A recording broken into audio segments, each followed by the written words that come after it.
আল্লাহ নবী আল্লাহ রাসূল সাহাবে کرام হুজুরদের সাথে আলাপ আলোচনা করে, সাহাবে کرام হুজুরদের সাথে কথাবার্তা বলতে থাকে, এক একটা কোরআনের আয়াতকে আল্লাহ পাক নাযিল করে নিতে থাকে।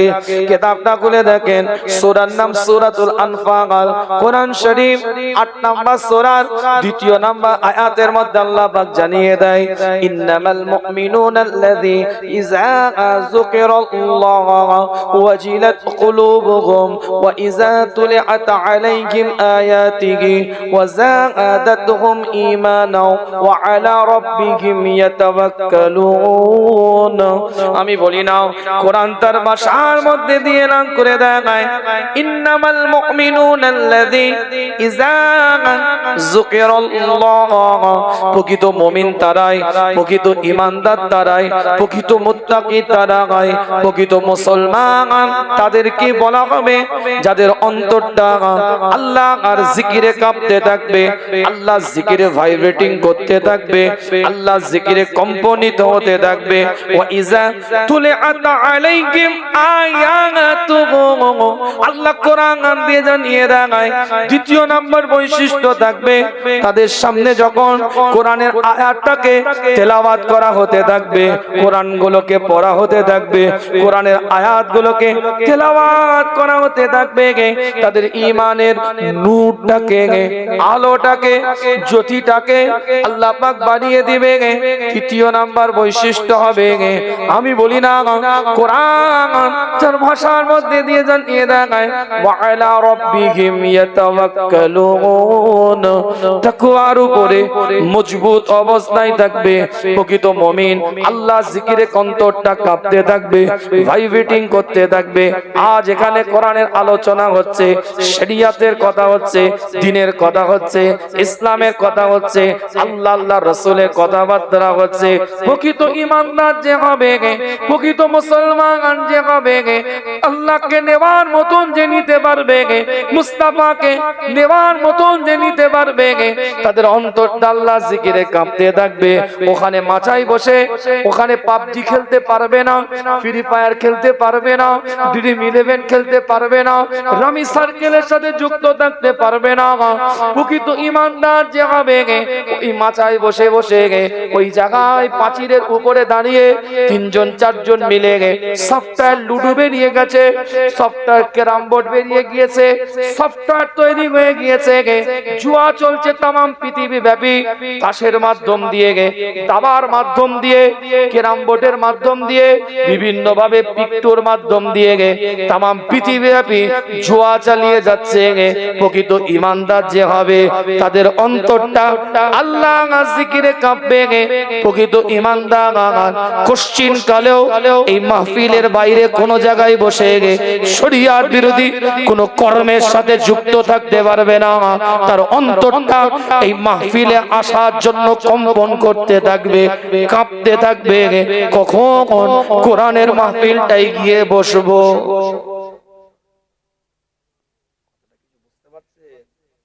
ঘড়ি ধরে আসবে, হুজুর 12টায় শেষ করবে। বিরিয়ানি করেছেন তো নাকি? তাবারুক বিরিয়ানি করেছেন, হুজুর 12টায় শেষ করবে, 20 মিনিট আগে ঢুকবো। এদিক ওদিক একটু তিরিং বিরিং করে নি, আমার কথা কিছু বুঝতে পারছেন? চারিদিকে ন্যাড়া, খালি জিরো মেশিন চালিয়েছে, হু হু করে তুলে দিয়েছে।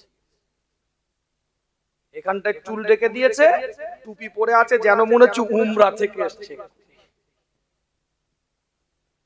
আর টুপিটা খুলে দিয়েছে, চুল এইখানে লাফাচ্ছে, সাজারু কাঁটার মতন চুল।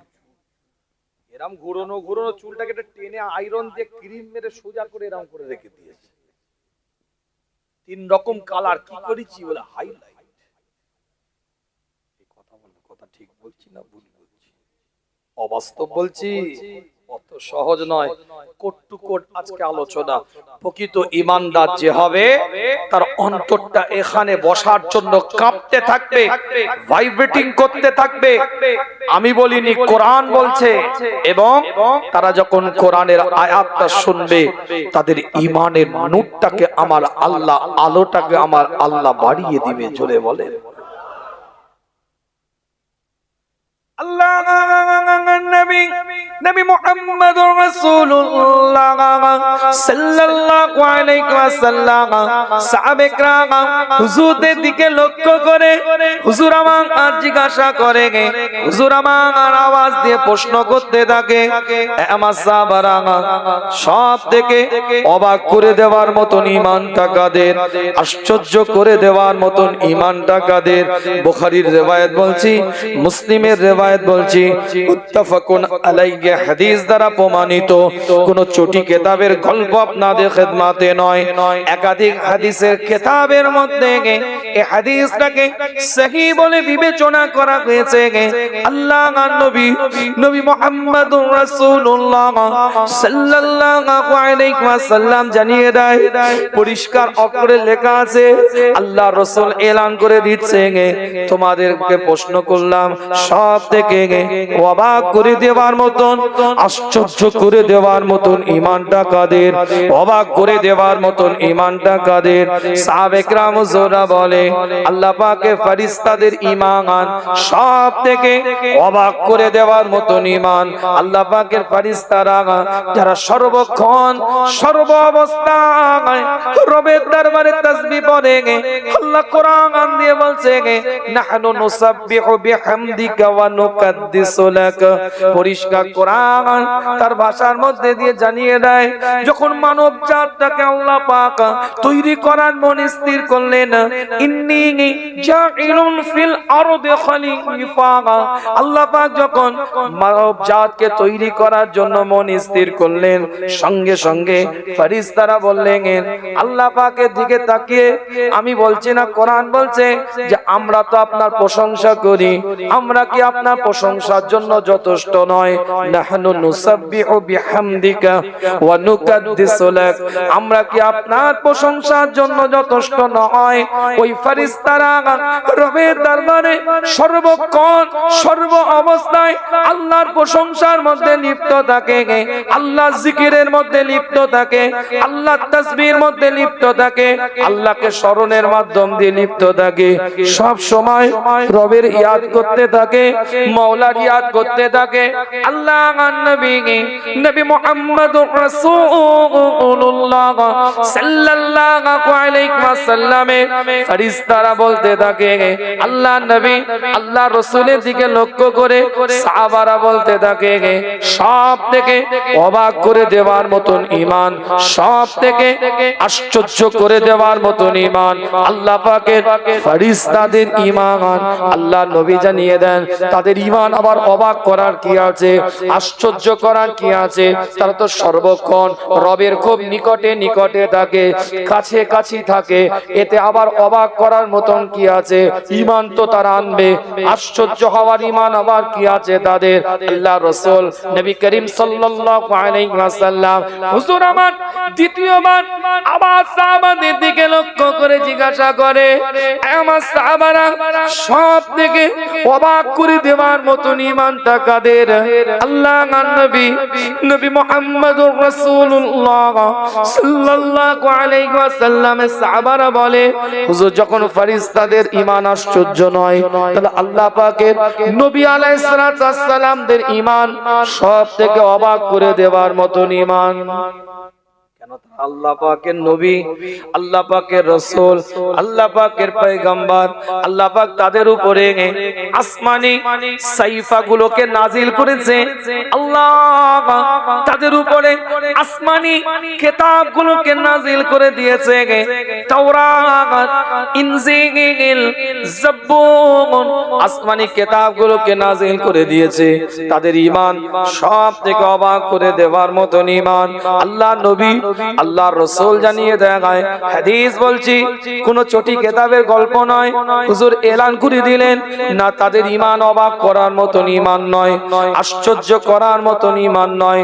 আল্লাহর রাসূল তৃতীয়বার আবার জিজ্ঞাসা করে, আবার প্রশ্ন করে, সব থেকে অবাক করে দেওয়ার মতন ঈমানটা কাদের?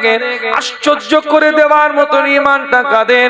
আল্লাহ নবী নবী মুহাম্মদুর রাসূলুল্লাহ সাল্লাল্লাহু আলাইহি ওয়াসাল্লামের দিকে তাকিয়ে সাহাবায়ে কেরাম হুজুররা বলে, যদি ফেরেশতাদের ঈমান না হয় অবাক করার মতন, যদি নবী আলাইহিস সালাতু ওয়াস সালামদের ঈমান না হয় অবাক করার মতন, তাহলে আমরা আপনার সাহাবা আমাদের ঈমান অবাক করে দেওয়ার মতন, আশ্চর্য করে দেওয়ার মতন আল্লাহর নবী জানিয়ে দেয়, তোমাদের ঈমান আবার অবাক করার মতন কি আছে?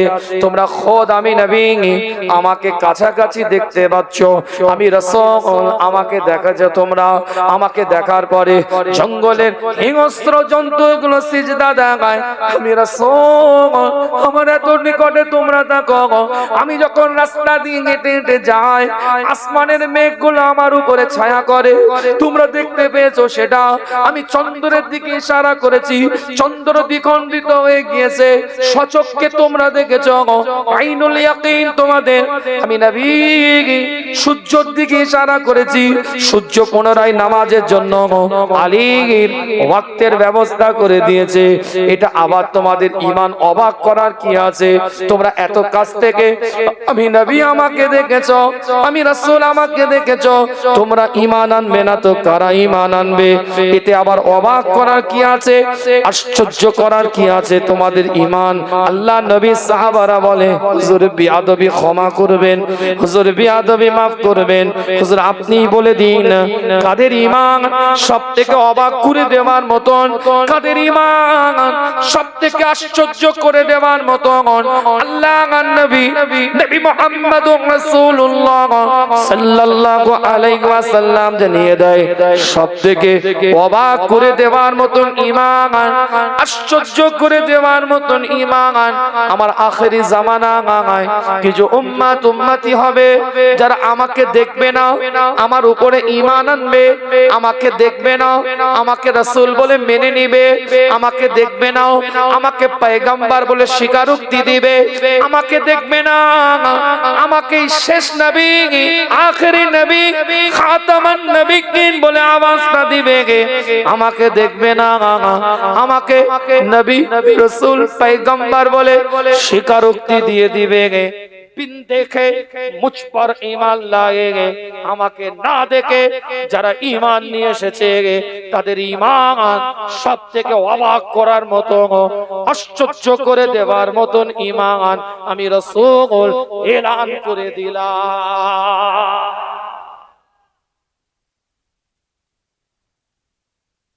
ফেরেশতা আল্লাহ তাসবিহ আদায় করে, আল্লাহর কাছাকাছি সবথেকে নিকটে থাকে, তারা ঈমান আনবে না তো কারা ঈমান আনবে?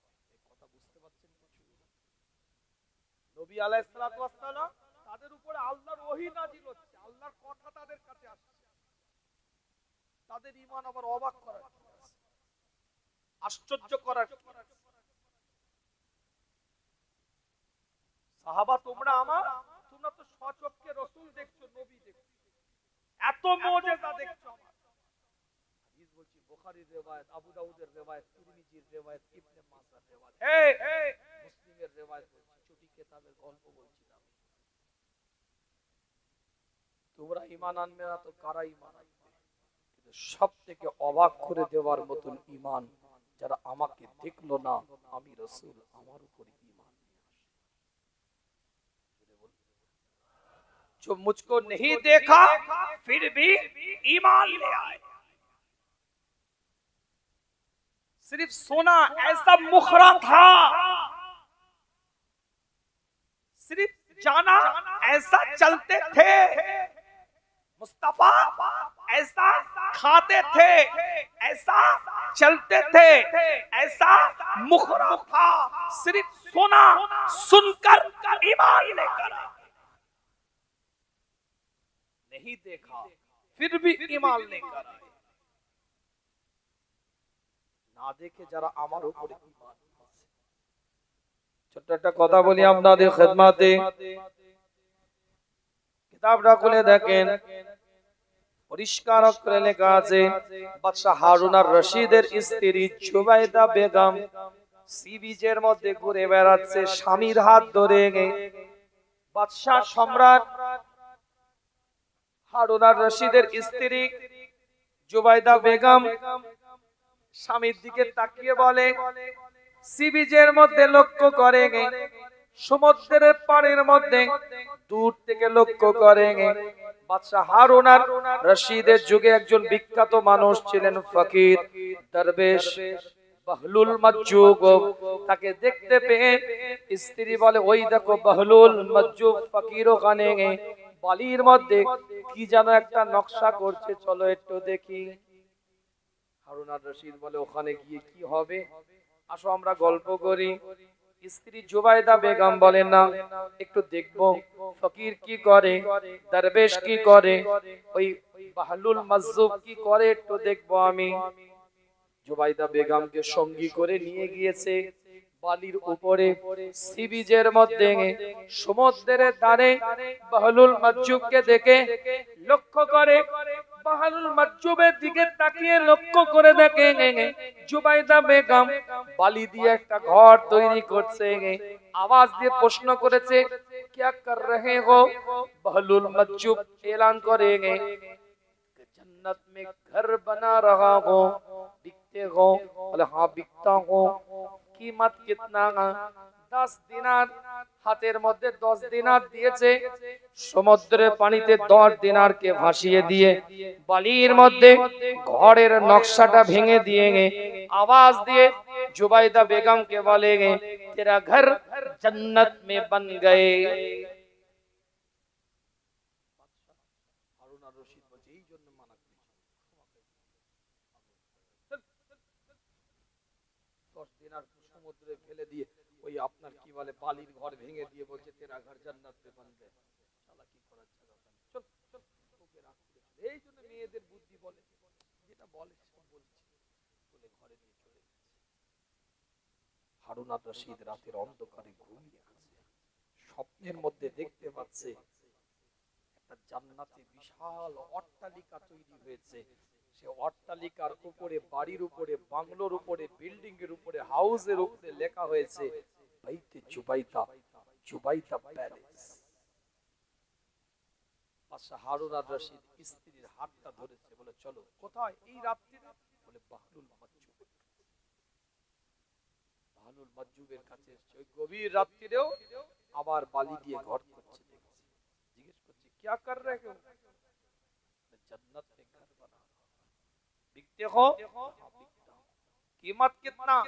बोले 10,000 दिनार। कल तो 10 दिरहम था, आज रात को 10,000 दिनार बन गए कैसे? বাহলুল মাজজুব आवाज दिए बोलছে 10,000 दिनार लगेगा। জুবাইদা বেগম দাঁড়িয়ে আছে, বাদশা হারুন আর রশিদও দাঁড়িয়ে আছে। বাহলুল মাজজুবের দিকে তাকিয়ে তৎকালীন যুগের বাদশা হারুন আর রশিদ বলছে, 10,000 दिनार कैसे बन गए? बोले सुनो, कल तो बिन देखे लेकर गए थे, कल बिन देखे लेकर गए थे, आज देख कर आए, कल बिन देखे लेकर गए थे, इसलिए 10 दिनार था, आज देख कर आए, इसलिए 10,000 दिनार बन गए। कल के ना देखे নিয়ে গিয়েছিলে স্যাম্পল ছাড়া, তাই 10 দিনারে দিয়েছিলাম, আজ দেখে এসেছো তাই 10,000 দিনার হয়ে गए। और मुस्तफा कहने लगे, जो मुझको देखा और ईमान लाया उसको मैं एक मर्तबा मरहबा कहता हूं। मुस्लिम शरीफ हदीस, जो मुझको देखा ईमान लाया उसको मैं एक मर्तबा मरहबा कहलाता, और जो मुझको नहीं देखा फिर भी ईमान लेकर आया उसको मैं 7 मर्तबा मरहबा कहलाता। যে আমাকে দেখলো ঈমান আনলো, আমি রাসূল তাকে একবার মারহাবা দিলাম। যে আমাকে দেখলো না, ঈমান নিয়ে এসেছে, আমি রাসূল তাকে 7 বার মারহাবা দিয়ে দিলাম। জোরে বলে, জোরে বলা যাবে না? আল্লাহ নবী নবী মুহাম্মদুর রাসূলুল্লাহ সাল্লাল্লাহু আলাইহি ওয়াসাল্লামের উপরে এক একটা কোরআনের আয়াত আল্লাহ পাক তাই নাযিল করে দেয়। ঈমানের নোটটাকে বাড়াতে হবে, ঈমানের জ্যোতিটাকে বাড়াতে হবে। পাওয়ারফুল ঈমান আল্লাহ পাক আপনাকে আমাকে দিয়েছে, আশ্চর্য রকম একটা ঈমান আল্লাহ পাক আপনাকে আমাকে দিয়েছে। এই ঈমানের জ্যোতিটাকে আপনাকে আমাকে বাড়াতে হবে। যেমন আমার রাসূল এলান করে দিলেন আশ্চর্য ঈমান আখিরি জামানার মধ্যে আমার ওই উম্মতিদের যারা আমাকে দেখলো না, আমার উপরে ঈমান নিয়ে আসলো, তাদের ঈমান সবথেকে অবাক করে দেওয়ার মতন, সবথেকে আশ্চর্য করে দেওয়ার মতন হুজুর এটা এলান করে দিলেন। অন্য হাদিসের দ্বারাই প্রমাণিত, আমি বলছি না, হুজুর হাদিস দ্বারাই এলান করে দিচ্ছে। ইসবিহু রাজুলান মুমিনান ওয়া ইয়ামশি কাফিরান ওয়া ইয়ামশি মুমিনান ওয়া ইসবিহু কাফিরান ওয়া ইয়াবিউ দ্দীনাহু বিআরাদিন মিনাদ দুনিয়া। আল্লাহর নবী মুহাম্মদুর রাসূলুল্লাহ সাল্লাল্লাহু আলাইহি ওয়াসাল্লাম জানিয়ে দিলেন সবথেকে অবাক করে দেওয়ার মতন ঈমান, আশ্চর্য করে দেওয়ার মতন ঈমান, আশ্চর্য করার মতন ঈমান যারা আমাকে না দেখে আমার উপরে ঈমান নিয়ে এসেছে। ঠিক আবার রাসূল এলান করছে আখিরি জামানার মধ্যে এমন কিছু সময় থাকবে, এমন কিছু পাল হবে যে মানুষ সকাল বেলায় যদি ঈমান নিয়ে আসে, সকাল থেকে সন্ধ্যার মধ্যে এমন কিছু কথা বলে ফেলবে, এমন কিছু বাক্য উচ্চারণ করে ফেলবে, এমন কিছু শব্দ প্রয়োগ করে ফেলবে, এমন কিছু কথা আওয়াজ বেরিয়ে করে ফেলবে জবান দিয়ে কুফরি, যে সন্ধ্যা বেলায় তার ঈমানটা চলে যাবে। আবার ইসবিহু রাজুলান মুমিনান ওয়া ইয়ামশি কাফিরান ওয়া ইয়ামশি মুমিনান, সন্ধ্যা বেলায় যদি ঈমানে কালমা পড়ে না গায়, ঈমান নিয়ে আসে, সন্ধ্যা বেলা গায় আল্লাহকে যদি এক বলে স্বীকারোক্তি করে, মুস্তাফাকে যদি নবী বলে মেনে নেয়, সন্ধ্যা থেকে নিয়ে সারা রাত্রির মধ্যে এমন কিছু বাক্য বলে ফেলবে, এমন কিছু শব্দ বলে ফেলবে, এমন কিছু জবান দিয়ে আওয়াজ দিয়ে দিবে, উচ্চারণ করবে কুফরি কথা, যে সকাল বেলায় তার ঈমানটা চলে যাবে। তারা দুনিয়ার নিজেদেরকে তাদেরকে গ্রাস করে নেবে, দুনিয়ার মোহতে তারা নিজেদেরকে গ্রাস করে নেবে। দ্বীন ইসলাম শরিয়াত একটা ফর্শ তাদের কাছে রয়ে যাবে।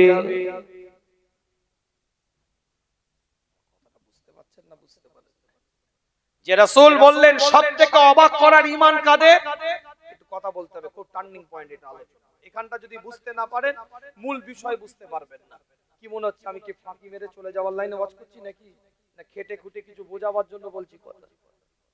কথা বলেন না রে বাবা। আপনার পীরের আওলাদ আপনার গ্রামে, আপনার পাড়ায়, আপনার মহল্লায়, আপনার এলাকায় এসেছে, দরবারে ফুরফুরা শরীফে গেলে একটু মুসাফা করার জন্য লাইন দিয়েও পীরের আওলাদের সাথে দেখা করবে বলে দাঁড়িয়ে থাকে। কথা ঠিক না ভুল বলছি? তো দাদা পীরের পাগল এসব এলাকার মানুষ। সেই বাড়ির রক্ত খুন, সেই বাড়ির বংশের সন্তান আপনার কাছে এসে একটু কথা বলতে চাইছে, আপনাদের কি কথা বললে অসুবিধা হবে? কি ওয়াজ করলাম, কি নসিহত করলাম ছাড়েন, পরের কথা। সমীক্ষা পরে চালাবেন, ভালো লেগেছে খারাপ লেগেছে মন্দ সেটা পরের কথা। আপনার পীরের আওলাদ আপনার পাড়ায়, আপনার মহল্লায়, আপনার গ্রামে, আপনার কাছে, আপনার মাহফিলে, এটা তো অস্বীকার করতে পারবেন না। এটা যদি কথা বলেন অসুবিধা হবে। আমি একটু পয়েন্টটা বোঝাবার জন্য তো কথা বলছি, আমি তার আপনার সাথে গল্প করব না। আল্লাহ রাসূল কি বললেন, যে সবথেকে অবাক করার মতন ঈমান তাদের ঈমান যারা আমাকে দেখলো না, আমার উপরে ঈমান নিয়ে আসে। ভালো করে বুঝেন, এটা তো অবাক করার মতন ঈমান। কে সার্টিফিকেট দিচ্ছে? রাসূল। তাহলে আপনি আমি আমার রাসূলকে দেখি নাই, ঈমান এনেছি। তাহলে আপনার আমার ঈমান অবাক করার মতন ঈমান, আশ্চর্য করে দেওয়ার মতন ঈমান। ঠিক আমার রাসূল বলছেন আখিরি জামানায় এমন একটা সময় আসবে, সকাল বেলায় যদি কেউ মুসলমান হয়, সন্ধ্যা বেলায় কাফের হয়ে যাবে। আবার সন্ধ্যা বেলায় যদি কেউ মুসলমান ঈমানদার কলমা পড়ে, সকাল বেলায় রাতটা ঘুরতে না ঘুরতে মানে 12 ঘন্টায় দুবার তার ক্যারেক্টার চেঞ্জ হবে। কে বলছে? আমার রাসূল বলছেন। কেন? কঠিন সতর্কতা, কঠিন সময়, কঠিন পরিস্থিতি। আল্লাহ নবী নবী মুহাম্মদুর রাসূলুল্লাহ সাল্লাল্লাহু আলাইহি ওয়াসাল্লামের উপরে এক একটা কোরআনের আয়াতকে আল্লাহ পাক নাযিল করে দেয়। না বানোয়াটি আলোচনা, আপনাদের খিদমতে নয়, দুটো পয়েন্ট এখানে তুলে ধরেছি আপনাদের খিদমতে। নবী মুহাম্মদুর রাসূলুল্লাহ সাল্লাল্লাহু আলাইহি ওয়াসাল্লাম নিজে এলান করছে আখেরি জামানা এমন একটা সময় আসবে, এমন একটা পরিস্থিতি তৈরি হয়ে যাবে যে উম্মাত তারা সকাল বেলায় ঈমানের কালমা নিয়ে আসলে সন্ধ্যা বেলায় তারা ঈমানটাকে নষ্ট করে ফেলবে, এমন কিছু কুফরি কথা বলে ফেলবে। আবার যদি সন্ধ্যা বেলায় ঈমানের কালমা নিয়ে আসে, সন্ধ্যা থেকে সারা রাতের মধ্যে ঈমানটাকে তারা নষ্ট করে ফেলবে। মুফতি আজম আলা হযরত মিজলা খুজুর পীর কেবলা রাহমাতুল্লাহ আলাইহি বলতেন, হাসতে হাসতে ঈমানটা চলে যাবে। হুজুর বলতেন হাসতে হাসতে ঈমানটা চলে যাবে, কানতে কানতেও ঈমানটা ফিরে পাওয়া যাবে না। মজাকে ছলে ঈমান চলে যায়। কি আমার কথাটা কিছু বুঝতে পারছে? মজাকে ছলে ঈমান চলে যায়। অনেকে আমরা বলি অনেক কিছু কথা, আল্লাহ না করো, খোদা না খাস্তা, আমি বোঝানোর জন্য বলছি, কান ধরে বলছি। অনেকে বলি তুমি আল্লাহ হয়ে গেছো,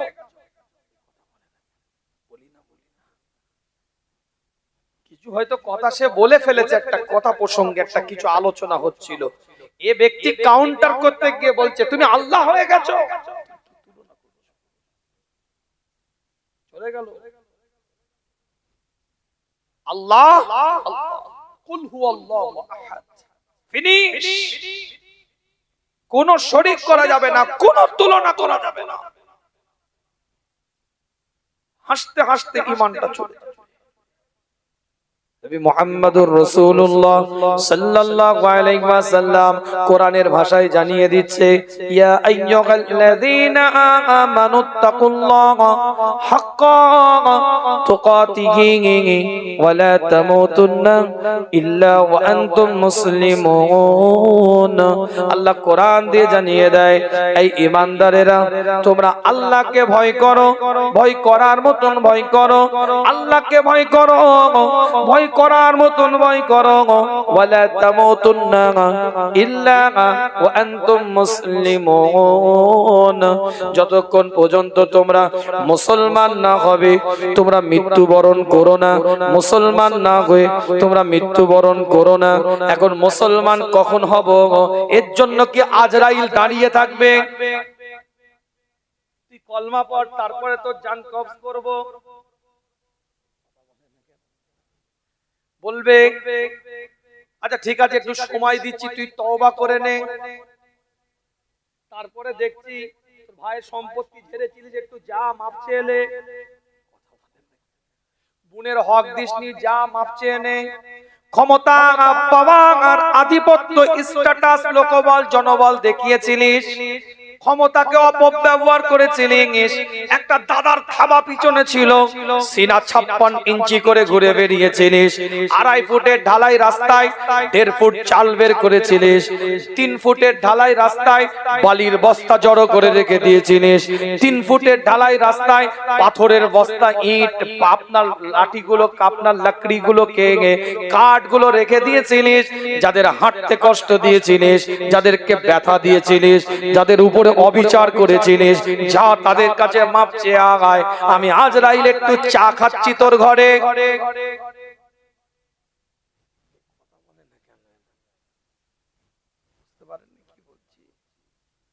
দাদাগিরি দেখিয়েছিলিস, ক্ষমতা দেখিয়েছিলিস, পাওয়ার দেখিয়েছিলিস, যা তাদের কাছে ক্ষমা চেয়ে আগায়। না, কোনো সুযোগ দিবে না। আমি বলি না, কোরআন বলছে পরিষ্কার কোরআন তার ভাষার মধ্যে দিয়ে জানিয়ে দেয়। আল্লাহ পাক কোরআন দিয়ে এলান করে দেখায়, সুম্মা ইউমিতুকুম সুম্মা ইউহয়িকুম সুম্মা ইলাইহি তুরজাউন। মৃত্যুর পরে জীবন্ত করা হবে, আবার হায়াতে জিন্দেগি দেওয়া হবে। মিনহা খালাকনাকুম ওয়া ফিহা নুঈদুকুম ওয়া মিনহা নুখরিজুকুম তারাতান উখরা। রবের দরবারে দাঁড় করানো হবে। এই রবের দরবারে দাঁড়াবার আগে জীবন তৈরি করতে হবে, শরিয়ত অনুযায়ী জীবনটাকে বানিয়ে নিতে হবে, ইসলামের ধারা অনুযায়ী জীবনটাকে তৈরি করে নিতে হবে, কোরআনের আইন অনুযায়ী জীবনটাকে তৈরি করে নিতে হবে। আখেরি জামানায় যারা রাসূলকে দেখলো না, ঈমান নিয়ে চলে আসলো, তাদের ঈমানটাকে আমার রাসূল আশ্চর্য বলেছে। ঠিক তেমন হাদিস দিয়ে আবার হুজুর এলান করে দিচ্ছে। হযরত আনাস থেকে হাদিসটা রিওয়ায়াত বুখারী শরীফ রিওয়ায়াত করে, ইমাম তিরমিজি রিওয়ায়াত করেছে 2263 নম্বর হাদিস। পরিষ্কার অক্ষরে লেখা আছে, আন আনাস ইবনে মালিক قال قال رسول الله صلى الله عليه وسلم। আল্লাহ নবী আল্লাহ রাসূল জানিয়ে দেয়, ইয়ালতি আলান নাস জামানু।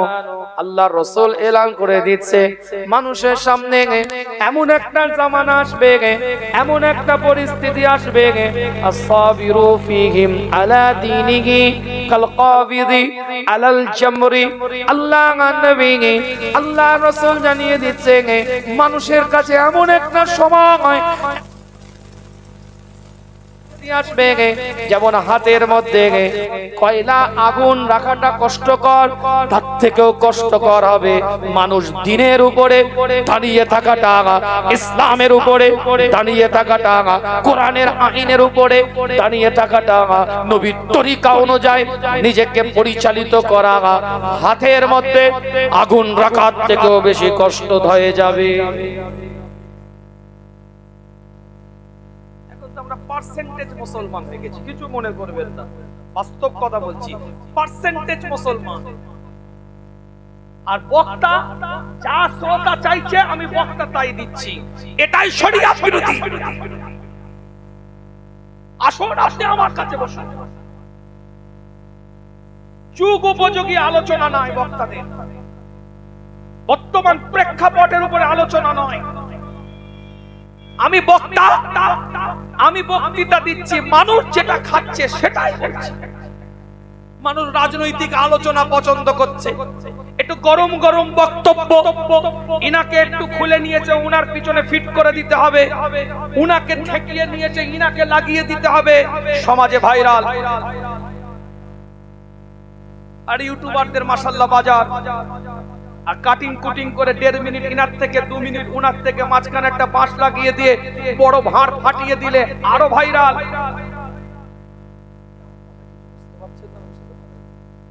আপনি কি বলবেন, আপনি কি বলবেন না, প্রত্যেকের এটা ব্যক্তিগত অধিকার, আমি সেটা হস্তক্ষেপ করছি না। আপনি কি শুনবেন, আপনি কি শুনবেন না, সেটা আপনার ব্যক্তিগত রুচির ব্যাপার, শোনার রুচি আপনার, এটা হস্তক্ষেপ করার অধিকার আমার নাই। কিন্তু আমার বক্তব্য এই জায়গায়, মানুষ যেটা চাইছে শ্রোতা, আমি বক্তা সেটাই বলছি। কমেডিয়ান বক্তা বেরিয়ে গেল কেন? মানুষ চাইছে একটু জলসার মজলিসটাকে একটু হাসানোর মজলিস করি, বক্তা কমেডিয়ান হয়ে গেল। একটা কোরআন নেই, একটা হাদিস নেই, একটা দিনের কথা নেই, হাসিয়ে দিয়ে চলে গেল। দুটো কুতিয়ে কাটিয়ে কোরআন বললো তো 33,000 জায়গায় ভুল। ভাইরাল বক্তা তিরিং বিরিং করে দাওয়াত করছে। কথা কি ভুল হলে সামনে প্রতিবাদ করবেন, কান ধরে উঠবাস করে নেমে চলে যাও। মানুষ গজল শুনতে চাইছে, আমি বক্তা উঠে 50টা গজল গিয়ে চলে গেলাম। তাহলে আমি রাকিবকে বলছি না, ব্যাখ্যা ভুল নেবেন না। আমি বলতে চাই যে মানুষ যেটা চাইছে আমি সেটাই দিচ্ছি বক্তা। এর জন্য গোমরা সমাজ, গোমরা হওয়ার জন্য এটাই যথেষ্ট। কেন মানুষকে, মানুষ রোগী যা চাইছে সেটা ট্রিটমেন্ট ডাক্তার করতে পারে না। করতে পারে? ডায়াবেটিস পেশেন্ট তো খালি মিষ্টি খেতে চাইছে, তার ডাক্তার চাইবে মিষ্টি খা। কথা কিছু বুঝতে পারছেন না, বুঝতে পারেন না। ডাক্তার ডাক্তারের দায়িত্ব রোগীর রোগ দেখে তার প্রেসক্রিপশন করে তার ট্রিটমেন্ট করা। কার্ডিওলজিস্ট ডাক্তার সে ইকো করবে, ইসিজি করবে, এনজিওগ্রাম করবে, প্রেসক্রিপশন লিখবে। গ্যাস্ট্রোলজিস্ট ডাক্তার সে আপনার ইউএসজি করবে, আল্ট্রাসাউন্ড করবে, কোলোনোস্কোপি করবে, ইন্ডোস্কোপি করবে, রিপোর্ট দেখে প্রেসক্রিপশন লিখবে। মেডিসিনের এমডি ডাক্তার সে লিপিড প্রোফাইল দিবে, ক্রিয়েটিনিন দিবে, আপনার কি বলে ইউরিক অ্যাসিড দিবে, হাজারো ব্লাড টেস্ট আপনার দিবে, দেওয়ার পরে সে প্রেসক্রিপশন করবে। এটা তার দায়িত্ব, ডাক্তারি সে ডাক্তার করবে। হোমিওপ্যাথি ডিপার্টমেন্টে যাবে, জিজ্ঞেস করবে তুমি টক খেতে ভালোবাসো না মিষ্টি না ঝাল, তুমি যে বাথরুমটা করো ওটা কেমন হয়, কথা বলে না কেন, করে না এরা কথা বলে না একদম। বিরিয়ানি দেবো না কিন্তু কথা না বললে কমিটি আমি যা বলবো তাই করবে। হাঁড়িগুলো ধরে পুরপাশে দিয়ে চলে যাব, আমার মাদ্রাসার ছেলে খাবে, আপনারা খাবেন, ভালো হবে তো? কথা বলছেন না কেন? বিরিয়ানি দেবো না। আল্লাহ পাক কবুল করেন, সকলে বলেন আমিন। আমার কথাটা কিছু বুঝতে পারছেন? তাহলে ডাক্তারি ডিপার্টমেন্টের ডাক্তার সে রোগীর রোগ ট্রিটমেন্ট করতে গেলে রোগীর কথা শুনলে হবে না। কার্ডিওলজিস্ট ডিপার্টমেন্টের ডাক্তার সে তার ডাক্তারি করবে, গ্যাস্ট্রোলজিস্ট ডিপার্টমেন্টের ডাক্তার সে তার ডাক্তারি করবে, নিউরোলজিস্ট ডিপার্টমেন্টের ডাক্তার নার্ভের চিকিৎসা করবে, অর্থোপেডিক্স ডিপার্টমেন্টের ডাক্তার হাড়ের চিকিৎসা করবে, ইএনটি নাক কান গলা সে তার চিকিৎসা করবে, ডেন্টাল সে দাঁতের চিকিৎসা করবে, স্কিন স্পেশালিস্ট সে তার রোগের চর্মরোগ বিশেষজ্ঞ সে চামড়ার চিকিৎসা করবে, গাইনোলজিস্ট সে আপনার কি বলে স্ত্রী রোগ বিশেষজ্ঞ, শিশুদের রোগ বিশেষজ্ঞ। আলাদা ডিপার্টমেন্টের ডাক্তার আলাদাভাবে চিকিৎসা করবে। আমি শরিয়াতের ডাক্তার, আমাকে শরিয়াতের চিকিৎসা করতে হবে। এখানে এই কথাগুলো বললে এই অসুবিধা আছে, হয়ে গেল। ওই ইমান কচু পাতায় টলমল করছে, বক্তা বিক্রি হয়ে বসে আছে, পারবো না আমি। আপনি কি অ্যাঙ্গেলে আমার বক্তব্য নিবেন, আমার এটা দেখে আমি বক্তব্য দিতে আসিনি এখানে। আপনার রুচিতে আমার কথাটা কতটা ভালো লাগলো এটা চিন্তা নিয়ে বক্তৃতা আমি দিচ্ছি না। আমার আল্লাহ আমার কথাটা কতটা খুশি হয়েছে এটা আমি চিন্তা করব। কথাটা কিছু বুঝতে পারছেন না? বুঝতে পারছেন? মুখরোচক কথা কিছু বলে দিয়ে চলে গেলাম। পরের বছরে দাওয়াতটা ঠিক থাকবে। মোটামুটি কমিটিদের গায়ে মাথায় হাত বুলিয়ে চুমু খেয়ে কপালে, হ্যাঁ ঠিক আছে চালিয়ে যাও, তোমরা এসো, তাহলে তোমাদের ডেটটা কবে, ঠিক আছে সামনে বারে যোগাযোগ করবে। বেরিয়ে চলে গেল, মোটা বান্ডিল দিয়ে দিল, থুতু দিয়ে গুনে বেরিয়ে চলে গেল। वही आलू की तरकारी जो पहले 300 आप भी है। মানুষ যা চাইছে আমি বক্তা সেটাই দিচ্ছি। না না, সমাজ এভাবে পরিবর্তন হতে পারে না। রোগী যা চাইছে তাই যদি ডাক্তার প্রেসক্রিপশন করে, রোগ কোনোদিন রোগীর ভালো হতে পারে না। তাই সমাজ যা চাইছে মা বক্তা যদি সেই বক্তৃতা দেয়, সমাজ কোনোদিন পরিবর্তন হতে পারে না। মানুষ ভুল করবে, ভুল সংশোধন করার দায়িত্ব একজন বক্তার বক্তৃতার মাধ্যম দিয়ে।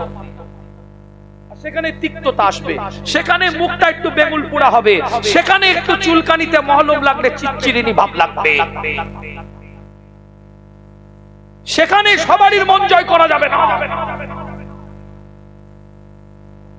বুঝতে পারছেন না? বুঝতে পারেন? এই জায়গাটা পুরো ভালো, কিচ্ছু হয়নি। হাজারো যদি মহলম লাগান কিছু হবে? আর একটা জায়গায় পশমটা ছিঁড়ে যে একটু বিষ ফোড়া মতন হয়েছে, ওখানটা একটু খালি মহলমটা লেগেছে।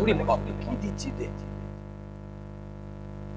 হাত জোর করে বলি, এতে যদি খুশি না হন আপনাদের পায়ে ধরে বলছি, আপনাদের পীরের আল্লাহ ঈমান বাঁচান। ঈমান চলে যাবে, আমল তো পরের কথা, পরের গল্পে আসছি। আমল পাত্রটা ঠিক করেন। বললাম না হাসতে হাসতে ঈমান চলে যাচ্ছে। পাত্র ঠিক করেন, পরে পানি ঢালবেন। ঈমানের জায়গায় দুর্বলতা এসে গেছে, কিছু মনে করবেন না ভাই।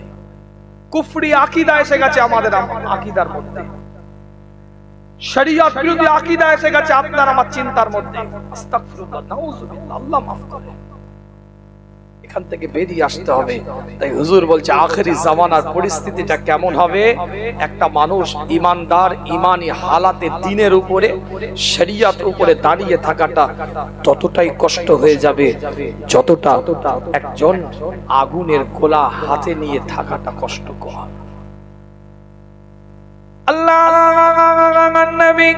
নবী মুহাম্মদ রাসূলুল্লাহ সাল্লাল্লাহু আলাইহি ওয়াসাল্লাম এলান করে দেয় না বানওয়াটি আলোচনা আপনাদের খিদমতে না হয় দলিল কেন্দ্রিক দুটো কথা আপনাদের খিদমতে বলে দিয়ে যায় বুখারী শরীফের হাদিস বলছি ছোটি কিতাবের গল্প নয় 5684 নম্বর হাদিস মুসলিম শরীফের হাদিস বলছি 6405 নম্বর হাদিস আল্লাহ নবী আল্লাহ রাসূলের সাহাবা হযরত আবু হুরায়রা রাদিয়াল্লাহু তাআলা আনহু থেকে হাদিসটা রওয়ায়াত আন আবি হুরায়রা রাদিয়াল্লাহু তাআলা আনহু আন্না রাসূলুল্লাহ সাল্লাল্লাহু আলাইহি ওয়াসাল্লাম قال ليس الشديد بالسرعه انما الشديد الذي يملك نفسه عند الغضب আল্লাহ নবী মুহাম্মদ রাসূলুল্লাহ সাল্লাল্লাহু আলাইহি ওয়াসাল্লাম জানিয়ে দেয় লাইসা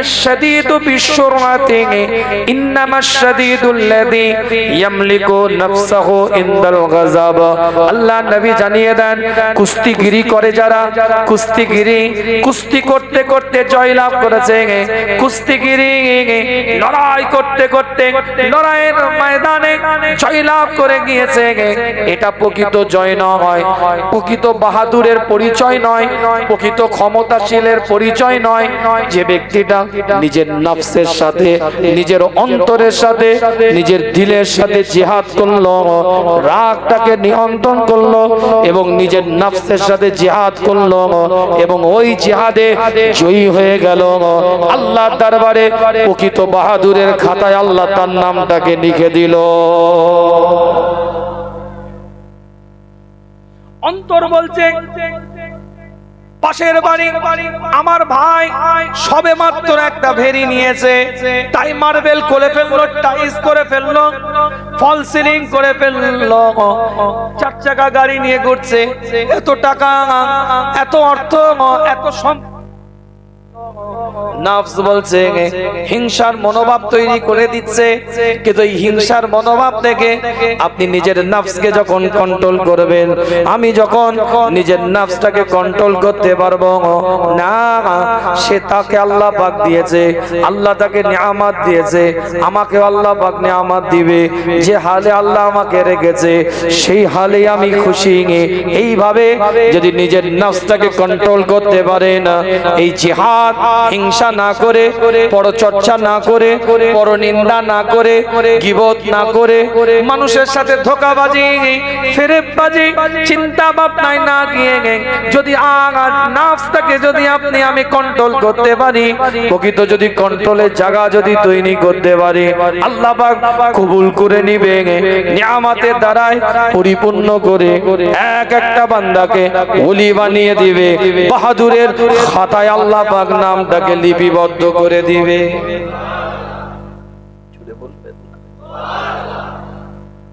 ইমানের জায়গা তাওয়াক্কুল আল্লাহ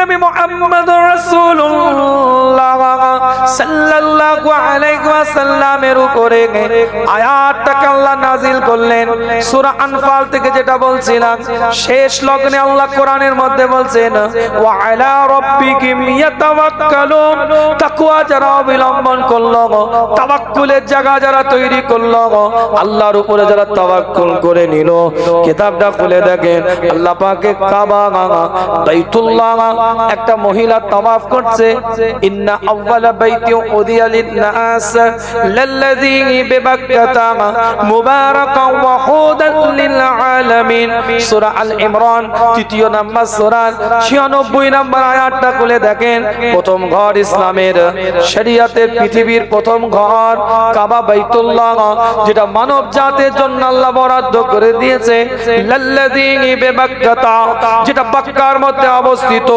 যেটা মক্কার মধ্যে অবস্থিত যেটা বালাদুল আমিন আমিনের মধ্যে অবস্থিত। আল্লাহ কোরআন দিয়ে জানিয়ে দেয় যারা ওখানে গেল রবের পক্ষ থেকে, আল্লাহর পক্ষ থেকে, মৌলার পক্ষ থেকে আমার আল্লাহ তাদেরকে ওয়েলকাম দিয়ে দিল, স্বাগতম করলো, আহলান সাহলান করা হলো। এবং আমার আল্লাহ পাক নিজে দায়িত্ব নিয়ে জানিয়ে দিচ্ছে ওয়াহুদাল লিল আলামিন। আর আমি আল্লাহ ওই কাবা বাইতুল্লাহ চত্বরটাকে হেদায়েতের কারখানা হিসাবে আমি আল্লাহ পাক কবুল করে নিলাম। ওই কাবা বাইতুল্লাহটাকে তাওয়াফ করছে একজন মহিলা।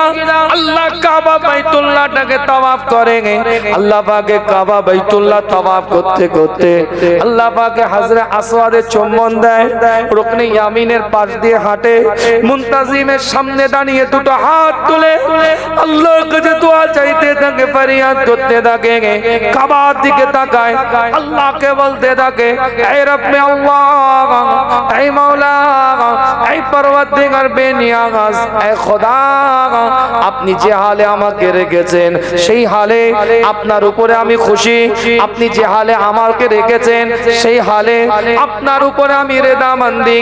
আল্লাহ তুমি যাতে খুশি, তোমার বান্দিও তাতে রাজি। এইভাবে তাওয়াফ করে আর বলতে থাকে। একজন ব্যক্তির কানে আওয়াজ এসে পৌঁছায়, সে মানুষ মহিলাটাকে গিয়ে জিজ্ঞাসা করে আপনি তাওয়াফ করছেন আর বারবার এই কথা কেন বলছেন? আপনাকে যে হালে খোদা রেখেছে সেই হালে আপনি খুশি আছেন, এ কথা আপনি বারবার কেন বলছেন? কি এমন পরিস্থিতিতে আপনি সময় কাটাচ্ছেন, কি এমন সিচুয়েশন আপনি ক্রিয়েট করছেন, কি এমন পরিস্থিতির মধ্যে আপনি আছেন যে বারবার এ কথা বলেন?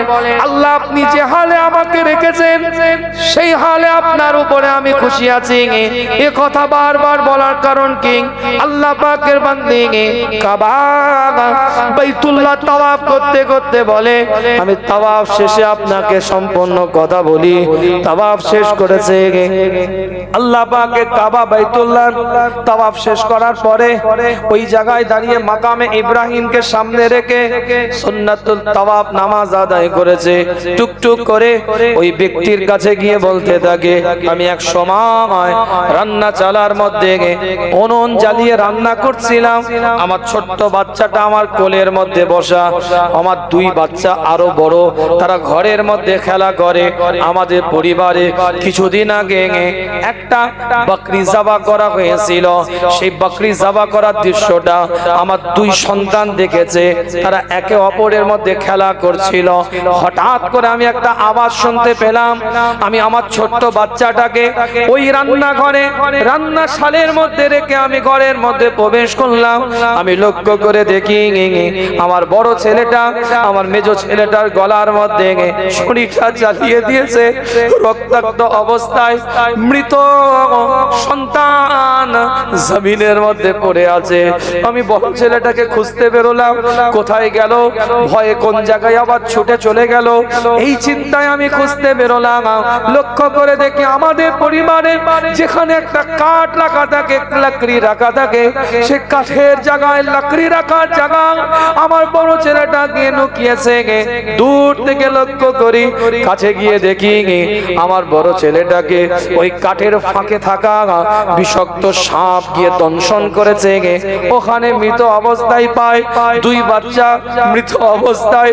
আমি মা ঘরের মধ্যে নিয়ে আসি, দুই বাচ্চাকে ঘরের মধ্যে রেখে দিই। হঠাৎ করে আমার মনে পড়ে ছোট্ট বাচ্চাটাকে আমি চুলোর কাছে রেখে দিয়ে আমি তো ঘরের মধ্যে প্রবেশ করেছিলাম। আমি মা ওই ঘর থেকে লাফিয়ে গিয়ে ওই চুলোর সামনে গিয়ে লক্ষ্য করে দেখি আমার ছোট্ট বাচ্চাটা আগুনের মধ্যে পড়ে দাও দাও করে জ্বলছে।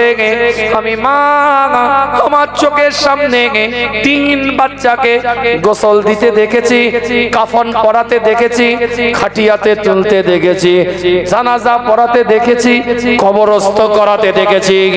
আমি মা এই অবস্থায় আল্লাহ পাকের কাবা বাইতুল্লাহটাকে তাওয়াফ করতে থাকি। আল্লাহ পাকের কাবা বাইতুল্লাহটাকে তাওয়াফ করতে করতে আল্লাহকে বলি হে রব্বে আল্লাহ, হে মাওলা, হে পরওয়ারদিগার বেনিয়াজ, হে খোদা, আপনি যে হালে আমাকে রেখেছেন আপনার বান্দি ওই হালে আপনার উপরে খুশি আছি।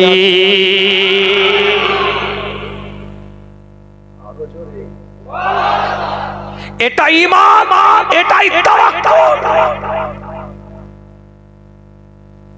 50,000 টাকায় ব্যবসায় লস হয়ে গেলে গাল দিয়ে ধুয়ে দিচ্ছে। কথা ঠিক বলছি না? কারোর সাথে কথা কাটাকাটি হলে কোন রকম একটা কিছু সমস্যায় পড়ে গেলে ফেসবুকে ইউটিউবে কমেন্ট নয়, আল্লাহকে পর্যন্ত বান্দা কমেন্ট করে বসে থাকে। কথা ঠিক বললাম না? তুমি আল্লাহ তো তুমি আমাকেই দেখতে পেয়েছো। নাউজুবিল্লাহ। লজ্জা লাগে না? তোমার হায়া নাই, শরম নাই? তাওয়াক্কুল কোথায় গেল? যে আল্লাহ চোখ দিয়েছে, এই চোখ দিয়ে দেখার ক্ষমতা দিয়েছে, এই দেখার ক্ষমতা শুকরিয়া আদায় করে শেষ করতে পারবে? মানব দেহে ৯৭,০০০ কিলোমিটার দূরত্ব, শিরা, উপশিরা, মহাশিরা আছে ৯৭,০০০। এই যে শিরাগুলো আছে সোজা করে দিলে ৯৭,০০০ কিলোমিটার দূরত্ব হবে। ৩ ফুটের একটা হেডফোনে তার সোজা রাখতে পারো না। দিনে ৩ বার জড়িয়ে ফেলছো, তাই কানে ব্লুটুথ হেডফোন গুঁজে ঘুরে বেড়াচ্ছ। কথা বলে না কেন? রাখতো এই যারা এখানে ইউটিউবাররা লাইভ দিচ্ছে, এদের তার গুছাতে আর তার খুলতে কত সময় লাগে জিজ্ঞেস করে। তার গোছাতে আর তার খুলতে কত সময় লাগে জিজ্ঞেস করে। এই মাইক ম্যান এদিক ওদিক মাইক লাগিয়েছে, তার খুলতে তার গোছাতে কত সময় লাগে। এই লাইটম্যান, লাইটওয়ালা, তার গোছাতে তার খুলতে কত সময় লাগে। দেখেন আপনার মানব দেহে ৯৭,০০০ কিলোমিটার দূরত্ব একটা শরীরে উপশিরা, শিরা আল্লাহ লাগিয়ে রেখে দিয়েছে। একটার উপরে আর একটা প্রেসার দিয়ে চেপে নাই। যদি চেপে থাকতো, সিটি স্ক্যানের রিপোর্ট বলতো, এমআরআই রিপোর্ট বলতো একটা সাইড পড়ে গেছে, ওর একটা নার্ভ মনে হচ্ছে একটু বসে গেছে। একটা গোস কম পেলে দেখবে কথার বুলি ফুটে গেছে, আলু একটা ভাঙা পেলে কথার বুলি ফুটে গেছে, প্যাকেট একটা কম পেলে হাতে কথার বুলি ফুটে গেছে। বুকে হাত দিয়ে বলেন, 1 ঘন্টার অনেক বেশি আলোচনা করেছি, 1 মিনিটের জন্য মনে হয়েছে যে আমি ফাঁকি মেরে চলে যাব বলে আলোচনা করছি। জীবনের নীতিমালা তৈরি করেন, উসুল তৈরি করেন, অভিনয় করে দাম নেই, নাটক করে তাওয়াক্কুলের চাকায় তৈরি করেন, আল্লাহর উপরে ভরসা তৈরি করেন। তবেই আখেরি জামানায় আশ্চর্য অবাক করার ঈমান নিয়ে মুস্তাফার বারগাহে দাঁড়াতে পারবে। সরকারে কায়নাতে, মদিনাত দুলালে, ইমামুল মুরসালিনে, ইমামুল হুদা, ইমামুল কিবলাতাইনের বারগাহে দাঁড়াতে পারবে, নালে সব বেকার হয়ে যাবে। আল্লাহ কবুল করেন। সকলে বলেন আমিন। আলোচনা বাড়িয়ে কষ্ট দেব না। আসেন সকলে রাসূলের শানে দাঁড়িয়ে